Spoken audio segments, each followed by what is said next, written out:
Pagi anak-anak. Hari ini kita sudah memasuki tema 6, subtema kedua pembelajaran 4, 5, dan 6.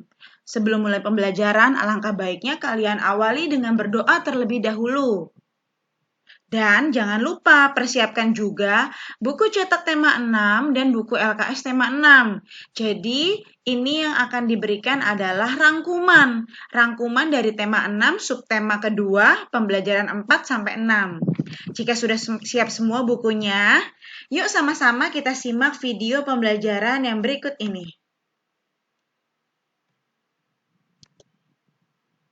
Pelajaran yang pertama adalah IPA. Masih sama ya mengenai pubertas. Yang pertama, pubertas berasal dari bahasa Latin, yaitu pubes, yang berarti masa menuju dewasa.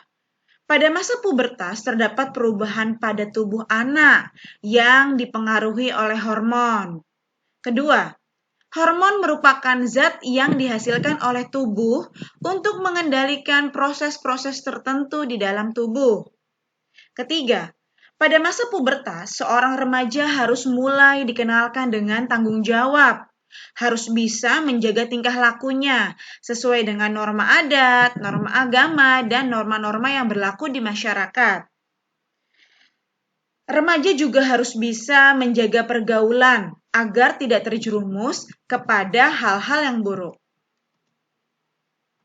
Keempat, saat pubertas, anak-anak harus lebih diarahkan ke hal-hal yang positif, di antara lainnya sebagai berikut. Yang pertama, kita harus bisa membentengi diri kita dengan ilmu agama dan keimanan kepada Tuhan Yang Maha Esa, agar terhindar dari perbuatan terlarang. Yang kedua, mencari informasi tentang pubertas. Ketiga, pada masa-masa pubertas, kamu harus mulai peduli dengan dirimu sendiri, terutama tentang kesehatan dan kebersihan diri sendiri. Yang keempat, dengarkan dan patuhi nasihat orang tua. Kelima, memilih teman yang baik. Keenam, menggunakan aplikasi jejaring sosial media dengan bijak dan tidak bermain HP secara berlebihan. Kelima, tahap tubuh berada pada puncak perkembangan fisik dan mental ini ada pada masa remaja atau masa pubertas. Keenam, anak perempuan biasanya sudah memasuki usia pubertas pada usia 8-13 tahun. Nah, kalau pada perempuan biasanya diawali pubertasnya itu dengan menstruasi, ya, keluarnya darah atau sel telur dari alat kelamin. Kemudian yang ketujuh, pada anak laki-laki akan menunjukkan tanda-tanda pubertas pada usia 10-15 tahun. Nah, kalau pada anak laki-laki biasanya pubertasnya itu dia mengalami mimpi basah. Mimpi basah itu mimpi dengan lawan jenis. Ya, kemudian diikuti dengan keluarnya sel sperma. Jadi seperti mengompol, ya. Selanjutnya yang kedelapan, Hari Remaja se-Asia diselenggarakan pada tanggal 1 Agustus.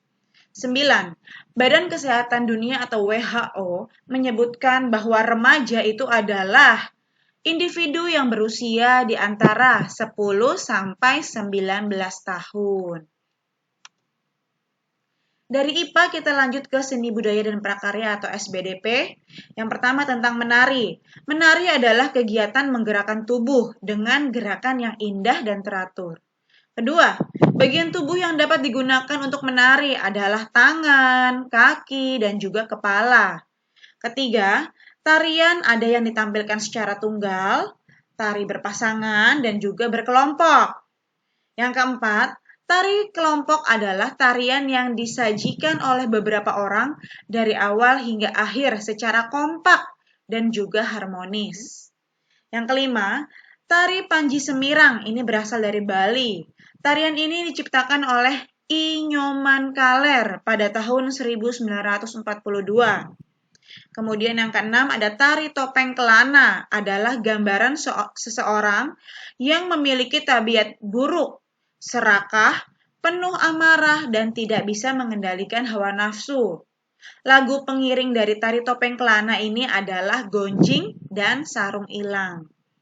Ketujuh, tari topeng Kelana sering disebut juga dengan tari topeng Rowana karena mengacu pada salah satu tokoh cerita Ramayana, yaitu tokoh Rahwana.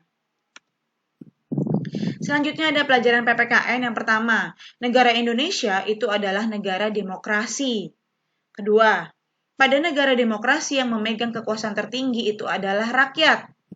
Ketiga, salah satu ciri negara demokrasi adalah adanya pemilihan umum atau pemilu yang diselenggarakan secara berkala, misalnya 5 tahun sekali. Kalau pada Amerika, negara Amerika itu 4 tahun sekali, tapi kalau di Indonesia 5 tahun sekali ya. Yang keempat, pemilihan umum di Indonesia dimulai pertama kali pada tahun 2004. Pemilu ini diselenggarakan untuk memilih Dewan Perwakilan Rakyat atau DPR, kemudian memilih Dewan Perwakilan Daerah atau DPD, dan Dewan Perwakilan Rakyat Daerah atau DPRD. Yang kelima, selain itu, mulai tahun 2004 juga diselenggarakan pemilu presiden dan wakil presiden yang pemilihannya itu secara terpisah dengan pemilu legislatif. Pemilu legislatif itu tadi untuk memilih DPR, DPD, dan DPRD. Nah, kalau ini namanya pemilu presiden, ini pemilu eksekutif ya, pemilu presiden dan wakil presiden. Keenam, presiden dan wakil presiden yang terpilih ketika pemilu pertama kali tahun 2004 itu adalah Presiden Susilo Bambang Yudhoyono dan wakil presidennya Yusuf Kala.